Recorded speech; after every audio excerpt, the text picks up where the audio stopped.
سارا یروشلم لیا جا چکا. چھینا کن سے گیا؟ عربوں سے. عرب واپس لے سکتے ہیں؟ کوئی اندیشہ اگر ہو سکتا تھا عراق کے بارے میں کہ شاید اس کے ایٹمک دانت نکل آئے، جو سازش کی گئی، جس طرح اس احمق اور پاگل صدام حسین کو دام میں پھنسایا گیا. صدام 100 جال، دام کہتے ہیں جال کو، صدام اس میں جو پھنسا ہے تو اگلا پچھلا کھایا پیا سب اگلوا لیا. اور ہے کون؟ اس کے پاس ایٹمک ہتھیاروں کا ذخیرہ موجود، اور کسی کے وہ ایٹمک دانت بھی نکلنے نہیں دے رہے. پاکستان کے اوپر کتنا دباؤ، اور ہمیں نہیں پتا کتنا کچھ دباؤ قبول کیا جا چکا. یہ تو سبھی مانتے ہیں، قید کر دیا گیا، روک دیا گیا، آگے تو نہیں بڑھ رہا، یہ تو سبھی مانتے ہیں.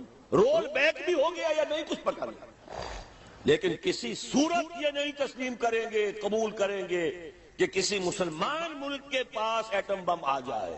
یہودیوں کے پاس ذخیرہ موجود، سب جانتے ہیں. بہرحال یہ جان لیجئے اس علاقے سے امید ہوتی ہے.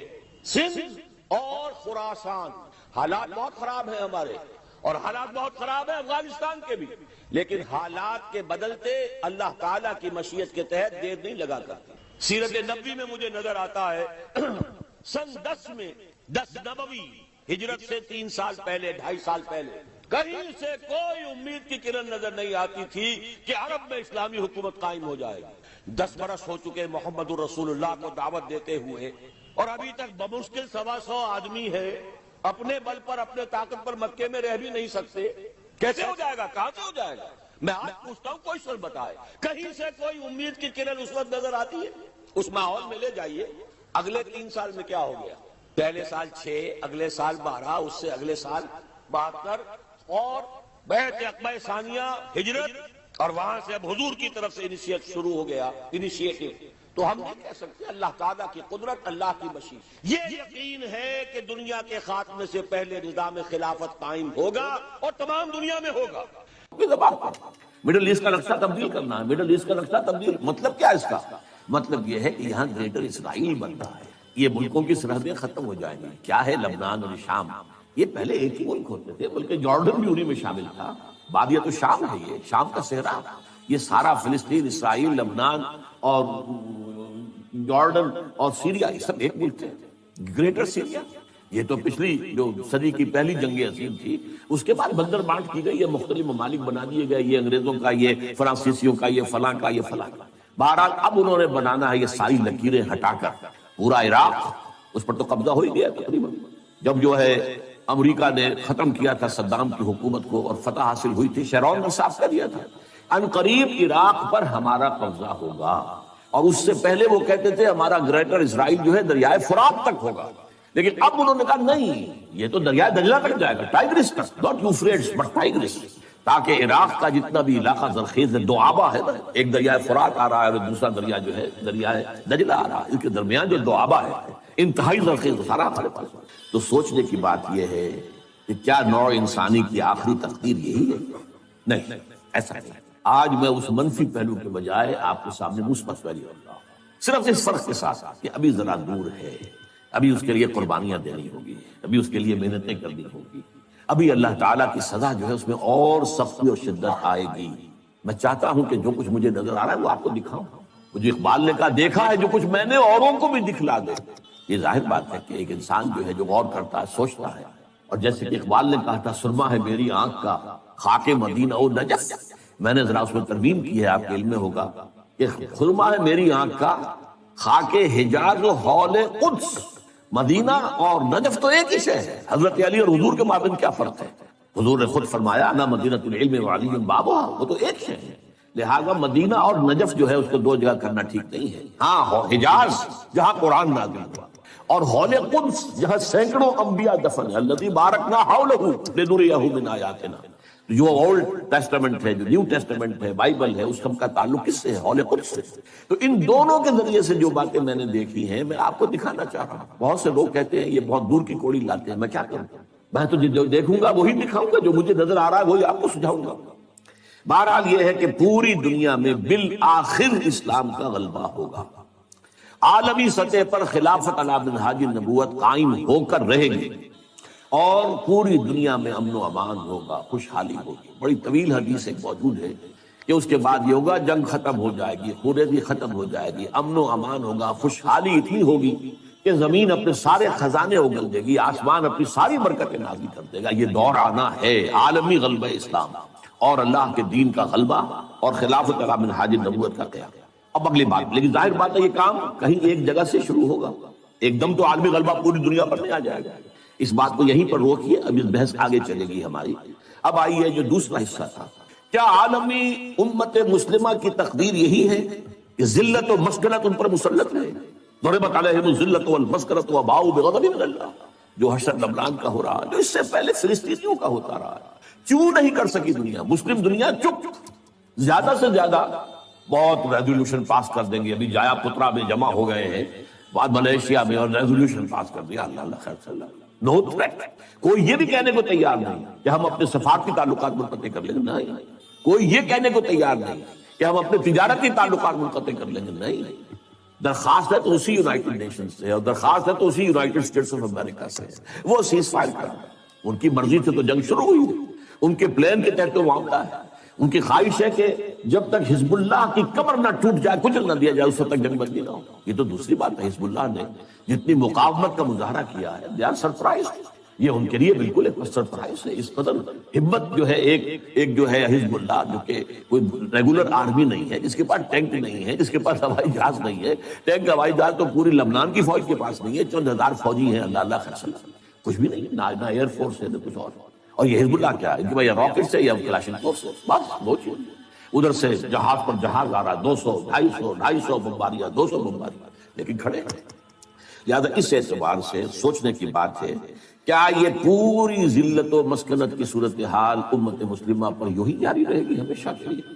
کیا پورا عالم اسلام جو تھرڈ ورلڈ میں آ گیا ہے، سارا عالم اسلام تھرڈ ورلڈ میں، G7 G8 میں کوئی نام نہیں کسی مسلمان ملک کا، نہ 3 میں نہ 13 میں، اور کیا یہی صورتحال جاری رہے گی کہ ہو گیا مانند آب ارزاں مسلمان کا لہو، پانی کی طرح مسلمان کا لہو بہ رہا ہے؟ جہاں دیکھو، کشمیر میں دیکھ لو، فلسطین میں دیکھ لو، فلسطین میں تو 50 برس سے بہ رہا ہے، کشمیر میں بھی اب تقریباً یہ سمجھیے کہ 20 برس ہونے کو آئے، جب سے کہ وہاں پر ایک جو ہے مسلح جدوجہد شروع ہوئی۔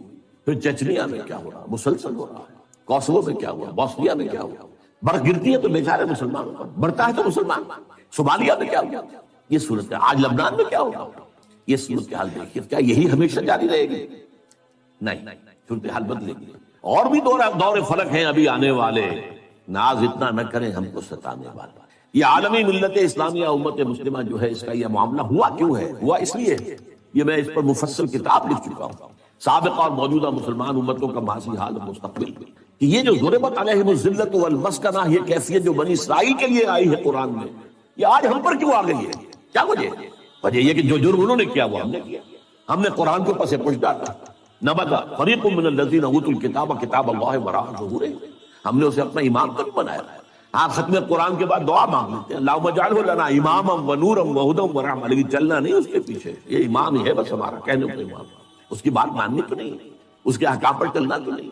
تو اس لیے ہوا کہ ہم آج پوری دنیا میں ایک ملک بھی ایسا نہیں دکھا سکتے جس کے بارے میں ہم پورے اطمینان کے ساتھ دنیا کو یہ کہہ کر دعوت دے سکے کہ come and see with your own eyes, this is Islam۔ یہ ہے اسلام کی رحمت للعالمینی، یہ ہے محمد رسول اللہ صلی اللہ علیہ وسلم کی رحمت للعالمینی۔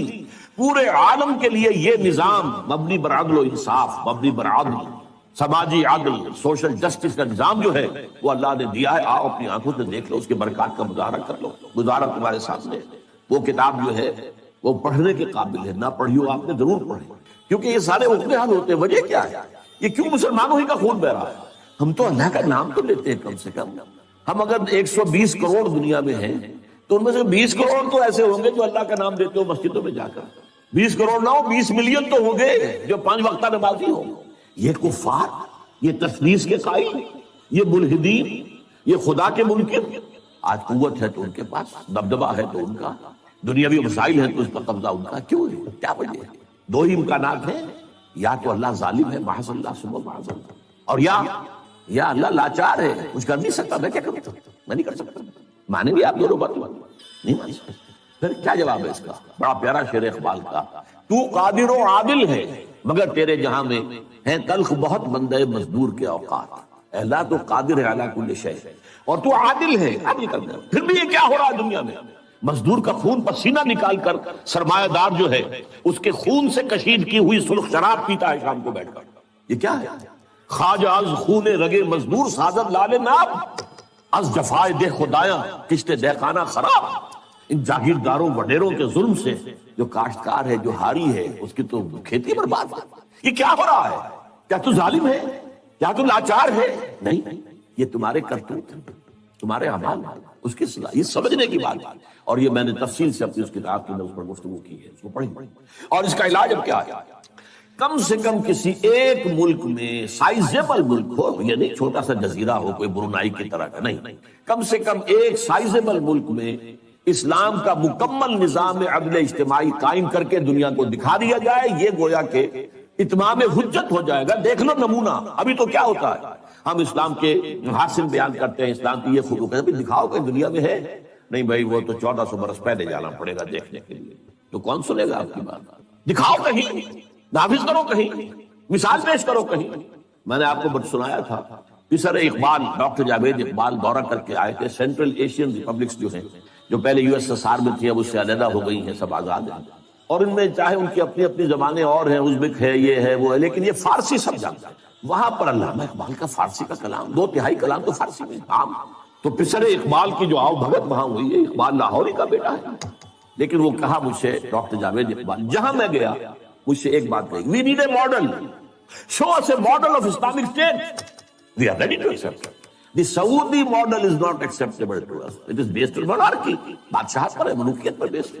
The Iranian model is also not acceptable to us. It is based on theocracy. یہ مولویوں کی حکومت ہے۔ اسلامک آئیڈیل اسلامک اسٹیٹ کا نمونہ میں دکھا دو، ہم سب کے سب جو ہے لبیک ہیں۔ تو اگر کہیں دنیا میں ایک جگہ بھی وہ اسلامی نظام کا نمونہ دنیا کو دکھا دیا جائے، اتمام حجت ہو جائے گی، اور یہ فرض کفایہ ہو جائے گا پوری امت کی طرف سے۔ جیسے کسی مسلمان کی نماز جنازہ چند لوگ بھی پڑھ لے تو باقی سب کی طرف سے ادا ہو جاتا ہے، کوئی بھی نہ پڑھے تو پوری آبادی گناہگار ہوتی ہے۔ اسی طرح جب پوری دنیا میں کہیں اسلام نہیں ہے تو پوری امت گناہگار ہے، مجرم ہے۔ اور اگر کہیں ایک جگہ بھی سائزیبل ملک میں آپ وہ نظام دکھا دیں تو فرض کفایہ ہو جائے گا، پھر دنیا لپکے گی، اس کی طرف دوڑے گی۔ اس کے بعد ہوگا جاء الحق وزهق الباطل ان الباطل كان زهوقا، اس کے بعد وہ کیفیت ہو جائے گی جس کا نقشہ اقبال نے کھینچا ہے، آسماں ہوگا سحر کے نور سے آئینہ پوش، اور ظلمت رات کی سیما پا ہو جائے گی، پھر دلوں کو یاد آ جائے گا پیغام سجود، پھر جبیں خاک حرم سے آشنا ہو جائے گی۔ یہ جو عمرے کے لیے جاتے ہیں اور حج کے لیے جاتے ہیں، خاک حرم پر اپنی جبین ٹکے دیکھتے ہیں کہ نہیں؟ عالم انسانیت کو یہ پیغام سجود دوبارہ یاد آ جائے گا، اور جبین جو ہے پھر جبیں خاک حرم سے آشنا ہو جائے گی۔ آنکھ جو کچھ دیکھتی ہے لب پہ آ سکتا نہیں، میں حیرت ہوں کہ دنیا کیا سے کیا ہو جائے گی، اور کیا ہو جائے گی۔ آخری شعر اس نظم کا ہے، شب گریزاں ہوگی آخر جلوہ خورشید سے، اور یہ چمن معمور ہوگا نغمہ توحید سے، لا الہ الا اللہ ان الحکم الا للہ، یہ پورے اس روئے ارضی کے اوپر ہو کر رہے گا۔ لیکن اس کا طریقہ کیا ہے؟ طریقہ وہی ہے، پہلے کسی ایک ملک میں کر دو، پھر وہ گلوبلائز ہو جائے گا۔ آج کی دنیا گلوبلائزیشن کی طرف تو خود ہی جا رہی ہے، یا باطل گلوبلائز ہو رہا ہے یا حق گلوبلائز ہوگا۔ اب دنیا جو ہے وہ محدود جو ہے سرحدوں میں رہنے والا مسئلہ ختم ہو چکا ہے، نیشن سٹیٹ کا تصور اب جو ہے ختم ہو چکا، معدوم ہو چکا ہے، یہ لکیریں رہ جائیں گی، ملٹی نیشنلز کی حکومت ہوگی، اور جو بھی ہوں گی گلوبلائزیشن کے بعد آپ کو معلوم ہے، اور کہتے بھی ہیں، صحیح کہتے ہیں کہ دنیا جو ہے وہ گلوبل ولیج بن چکی ہے۔ اچھا یہ سب ہو کر رہے گا۔ اب میں 2 حدیثیں آپ کو سناتا ہوں، پہلے بھی بہت دفعہ سنائی۔ حضرت ثوبان نبی اکرم صلی اللہ علیہ وسلم کے ایک غلام تھے جنہیں آپ نے آزاد کر دیا تھا، مولا کہلاتے ہیں، ثوبان مولا رسول اللہ صلی اللہ علیہ وسلم۔ ان کی روایت ہے یہ، اور یہ مسلم شریف میں ہے کہ میں نے حضور کو فرماتے سنا، ان اللہ یرفع ان اللہ زوالی الارض، اللہ نے میرے لیے پوری زمین کو طے کر دیا، لپیٹ دیا، فرائض و مشارقہ و مغاربہ، تو میں نے اس کے سارے مشرق دیکھ لیے، سارے مغرب دیکھ لیے۔ وَإِنَّ أُمَّتِي سَيَبْلُغُ مُلْكُهَا مَا ذُوِيَ لِي مِنْهَا، سن رکھو میری امت کی حکومت ان تمام علاقوں پر قائم ہو کر رہے گی جو زمین کو لپیٹ کر دکھا دیا جائے گا۔ یہ ہونا ہو کر رہے گا، یہ صادق والمصدوق ان کا فرمان ہے، یہ پیشن گوئی ہے محمد رسول اللہ صلی اللہ علیہ وسلم، ہو کر رہے گا۔ اسی طریقے سے دوسری حدیث ہے مسند احمد ابن حنبل کی، حضرت مقداد بن الاسود، میں صرف ترجمہ آپ کو سنا رہا ہوں۔ زمین پر نہ کوئی اینٹ گارے کا بنا گھر رہے گا، نہ کوئی کمبل رہے گا، کمبلوں کا بنا ہوا خیمہ رہے گا جس میں کہ اللہ کلمہ اسلام کو داخل نہ کرتا۔ یہ ہو کر یہ شروع نہیں ہے۔ اس کتاب میں جس کا میں نے تذکرہ کیا ہے، سابقہ اور موجودہ مسلمان امتوں کا ماضی حال مستقبل، اس میں اس کی احادیث جو ہیں تخریج کے ساتھ اور پورے متن کے ساتھ بنی۔ اب تیسری بات ہے، یہ اب جملہ معترضہ سمجھنا، ایک حسرت کے ساتھ اب 14 اگست آیا چاہتا ہے، حسرت آمیز ہے، پاکستان اسی مقصد سے اور اسی نعرے سے حاصل کیا گیا۔ علامہ اقبال نے خواب دیکھا 1930 کے اپنے خطبہ الہ آباد میں کہ ہندوستان کے شمال مغرب میں اس ڈیسٹنی، یہ تقدیر مبرم ہے کہ ایک آزاد مسلمان ریاست قائم ہو کر رہے گی، اور اگر ایسا ہو گیا تو ہمیں موقع مل جائے گا کہ اسلام کے چہرے پر جو بدنما داغ اور دھبے آ گئے تھے دور ملوکیت، یہ جو خلفاء کہلاتے تھے نام نہاد بنو امیہ کے، اور خلفاء کہلاتے تھے نام نہاد بنو عباس کے، اور خلفاء کہلاتے تھے ترک، یہ خلفاء تو نہیں تھے، بادشاہ تھے۔ ملوکیت، اس ملوکیت کے دور میں جو اسلامی تاریخ اس دور کی جو ہے وہ کیا واقعی ایسی ہے کہ دنیا کے سامنے ہم اپنے اعتماد کے ساتھ پیش کر سکتے ہیں؟ چاہے یہ حادثہ کربلا، واقعہ ہررا، سینکڑوں تابعین کو قتل کیا جانا، حجاج بن یوسف کے ہاتھ، ایک باتیں ایسی ہیں جن کو ہم دنیا کے سامنے جو ہے یہ اپنا پیٹ کھول سکیں، یہ تاریخ ہے۔ تو اسلام کے چہرے پر جو بدنما داغ اور دھبے لگ گئے تھے انہیں ہٹا کر صحیح اسلام کی ایک تصویر، یعنی اس سے پہلے خلافت راشدہ کا نظام تھا، اس کو اب قائم کر، اسی کو پھر علامہ اقبال نے 1932 میں، یہ سن مجھے بہت پسند ہے، میرے اپنا پیدائش کا سن ہے، اسی سن میں گئے تھے علامہ اقبال وول بیس کانفرنس کے لیے لندن۔ وہاں اس وقت صرف مسٹر جناح تھے، وہ مسٹر جناح، وہ قائد اعظم نہیں بھی بنے تھے، وہ ہندوستان کی سیاست سے مایوس ہو کر جا کر بیٹھ گئے تھے، وکالت شروع کی تھی۔ وہاں یہی انجیکشن اقبال نے، میں تو کہا کرتا ہوں جیسے کہ رومی اور شمس تبریز کا معاملہ ہے، مولوی ہرگز نہ شد مولائے روم تا غلام شمس تبریز نہ شد، مسٹر محمد علی جناح قائد اعظم نہیں بن سکتا تھا اگر اقبال نے یہ انجیکشن اس نے لگایا ہو۔ یہ شمس تبریز جس نے مولوی کو مولانا روم بنا دیا تھا، مولائے روم، اسی نے مسٹر محمد علی جناح کو قائد اعظم بنایا۔ چنانچہ پھر وہ واپس آئے ہیں، پھر وہ مسلم لیگ کے تاحیات صدر بنائے گئے، پھر انہوں نے 10 برس تک اسلام کی قوالی گائی ہے، اسلام کی قوالی تکرار کے ساتھ پورے 10 برس، تب پاکستان وجود میں آیا، اور یہی کہا تھا کہ ہم پاکستان اس لیے چاہتے ہیں کہ عہد حاضر میں اسلام کے اصول حریت و اخوت و مساوات کا ایک نمونہ پیش کریں، دنیا دیکھ لے یہ اسلام۔ لیکن افسوس صد افسوس کہ ہم اس میں بری طرح ناکام رہے۔ اب تو ابھی مجھ سے جیو ٹی وی والوں نے چھوٹا سا 2-4 منٹ کا جو ہے وہ انٹرویو لیا ہے 14 اگست کے حوالے سے، میں نے اس میں کہا ہے کہ اب تو جیسے کسی نے کہا تھا، اقبال نے شاید کہا تھا، ہلال عید ہماری ہنسی اڑاتا ہے، یہ ہلال عید جو آتا ہے ہم پر ہنستا ہے، یہ روزے رکھے انہوں نے، روزہ رکھتے ہوئے جھوٹ بولتے رہے، روزہ رکھتے ہوئے سودی لین دین کرتے رہے، روزہ رکھتے ہوئے جو غیبتیں کرتے، یہ روزے تھے جو اب عید منانے جا رہے ہیں شوق سے، ہلال عید ہماری ہنسی اڑاتا ہے۔ اسی طرح یہ عید الاستقلال جسے آپ نے کہا، یہ اب ہماری ہنسی اڑاتا ہے، یہ اس لیے پاکستان بنایا تھا، یہ ہے وہ پاکستان جس کا خواب اقبال نے دیکھا تھا اور جناح نے دکھایا تھا خواب۔ تو واقعہ یہ ہے کہ ہم اس میں بری طریقے سے ناکام ہو چکے ہیں۔ چنانچہ تلخ ترین بات ہے، یہ اپنا جواز کھو چکا، اور اب اس کا وجود اور اس کا بقا تک بھی نہایت مخدوش۔ یہ تقریر بھی 3.5 سال پہلے میں اسی جگہ پر کر چکا ہوں۔ پاکستان کے وجود کو لاحق خطرات و خدشات، صرف ایک ہفتے بعد کی تھی میں نے، 22 فروری کو کی تھی وہ، کہ موجودہ عالمی حالات میں اسلام کا مستقبل کیا ہے، دین کی حیثیت سے فوری طور پر، اور مستقبل قریب میں اسلام کا کوئی مستقبل نہیں، ہاں مذہب کی حیثیت سے زندہ رہ جائے گا، ٹھیک ہے، جاؤ مسجدوں کو رکھو روزے، ہمیں کوئی پرواہ نہیں، نظام ہمارا ہوگا، یہ پولیٹیکل سوشل اکنامک سسٹم ہمارا ہوگا۔ اسی طریقے سے میں نے ایک ہفتے بعد 29 فروری کو اسی سال تقریر کی تھی، پاکستان کے وجود کو لاحق خطرات و خدشات۔ یہ دونوں کتابچے اور موجودہ اور سابقہ مسلمان امتوں کا ماضی حال اور مستقبل، یہ ایک پیکٹ کی شکل میں انشاءاللہ باہر آپ کو مل جائے گا۔ بہرحال اب صورتحال میں نے پھر آپ سے کہا ہے، میری ان دونوں تقریروں میں مایوسی کا غلبہ ہے، لیکن آج میں وضاحت کر رہا ہوں، یہ مایوسی ہے موجودہ حالات اور قریب کے مستقبل کے اعتبار سے، جو جس کو میں نے مستقبل بعید کہا ہے، اس سے میں مایوس نہیں ہوں۔ اور جب تک بھی چاہے پاکستان کے بارے میں خدشات ہیں اور دنیا پیشن گوئیاں کر رہی ہے، سن 2010 میں، 2020 میں، 2015 میں پاکستان کے نام سے دنیا میں کوئی ملک نہیں ہوگا، لیکن یہ کہ جب تک سانس تب تک آس، محنت کرنی ہے، جدوجہد کرنی ہے، کوشش جاری رکھنی ہے۔ بڑی پیاری حدیث ہے حضور کی صلی اللہ علیہ وسلم کہ جس وقت قیامت کا سور پھونک دیا جائے گا، اس وقت بھی اگر کوئی بندہ مومن اگر کوئی درخت لگا رہا ہو تو اسے درخت لگانا چاہیے۔ سور پھونکا جا چکا ہے، معلوم ہے قیامت آ گئی، لیکن نہیں، جو کام تمہارا تھا تم کر رہے تھے اسے پورا کرو۔ لہذا آخری وقت اگرچہ اب میں سمجھتا ہوں کہ بہت صورتحال جو ہے وہ بہت مخدوش ہے، لیکن جد و جہد جاری رکھنی ہے، اس پر میں آگے آؤں گا کیا جد و جہد۔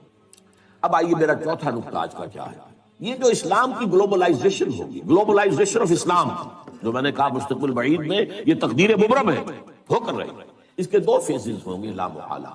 پہلے کسی ایک ملک میں اسلام قائم ہو اور پھر وہ گلوبلائز ہو جائے۔ اب نوٹ کیجئے اصل بات جو آج کہہ رہا ہوں پہلی مرتبہ، یہ جو ہمارے ہاں دو شخصیتوں کے بارے میں احادیث آئی ہیں پیشن گوئیاں، حضرت مہدی سلام علیہ اور حضرت عیسیٰ کا بارے دیگر نزول، ان دونوں کا تعلق گلوبلائزیشن آف اسلام سے ہے۔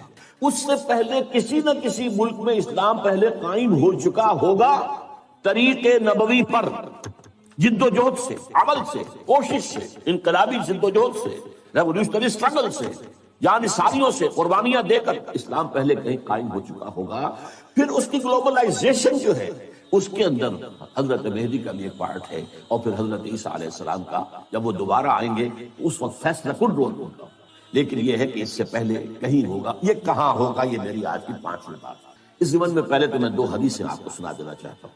ایک حضرت عبداللہ ابن حارث رضی اللہ تعالیٰ عنہ سے ہے اور یہ سنن ابن ماجہ میں ہے۔ حضور نے فرمایا یخرج الناس من المشرق یعطون للمہدی یعنی سلطان، مشرق سے فوجیں نکل کر آئیں گی جو عرب میں مہدی سلام علیہ کی حکومت کو قائم کریں، یعنی سلطان ہی، ان کے اقتدار، ان کی طاقت، ان کی قوت کو مستحکم، یعنی پہلے مشرق کے کسی ملک میں اسلامی نظام قائم ہو چکے ہیں تبھی تو آئیں گے نا وہاں سے فوج۔ یخرج الناس من المشرق یعطون للمہدی یعنی سلطان۔ اور دوسری حدیث جو ہے اس کے راوی حضرت ابو ہریرہ ہے رضی اللہ تعالیٰ عنہ، اور یہ جامع ترمذی کی روایت ہے۔ یخرج من خراسان رایات سود لا یردها شیء حتی تنصب بایلیا، خراسان کے علاقے سے سیاہ جھنڈے لے کر فوجیں چلیں گی، ان کا رخ کوئی نہیں موڑ سکے گا یہاں تک کہ وہ ایلیا میں یعنی یروشلم میں بیت المقدس میں جا کر جھنڈے گاڑ دیے جائیں۔ ان دو حدیثوں کے اعتبار سے نوٹ کیجئے، ایک حدیث میں خراسان کا لفظ ہے، یہ خراسان بزرگ کہلاتا ہے، اصل میں نوٹ کر لیجئے۔ میں نے ایک مرتبہ ایک جو آئے تھے یہاں چارج افیئرز جو ہیں ایران کے، ان سے پوچھا خراسان کس ملک کا نام، ان کا ہمارے ہاں ایک صوبہ ہے خراسان، نہیں خراسان، ان کا خراسان بزرگ، وہ جو اولڈ گریٹر خراسان تھا اس میں افغانستان پورا، ایران کا ایک حصہ جو اب بھی خراسان کہلاتا ہے، ایک صوبہ شمال مشرقی صوبہ ہے۔ اور یہ جو ابھی ریاستیں آزاد ہوئی ہیں یو ایس ایس آر کی تحلیل کے بعد، اور ایک کنڈا اس کا پاکستان میں بھی ہے، پاکستان کے جو شمالی علاقے ہیں، بالا کنڈ کی جو پہاڑی ہے اس سے آگے لے کر چترال تک، یہ بھی در حقیقت یوں سمجھیے، بلکہ میں نے ایک دفعہ اس کی مثال دی، جیسے بڑا کڑھایا ہوتا ہے، اس کے ادھر بھی کوئی کنڈا ہے، ادھر بھی کنڈا، ادھر سے پکڑیں گے ادھر سے پکڑیں گے، تو خراسان جو ہے اس کڑھائے کے مانند تھا، جس میں کہ سارا افغانستان سوائے کے چھوٹے سے جنوبی حصے کے جسے سیستان کہتے تھے اس وقت، باقی پورا افغانستان، اور یہ جو ریاستیں ہیں ازبکستان وغیرہ اور کرغیزستان وغیرہ، اور پھر یہ کہ ایک کنڈا ایران میں، موجودہ ایران میں، اور ایک کنڈا پاکستان۔ اور دوسری حدیث میں مشرق کا لفظ ہے۔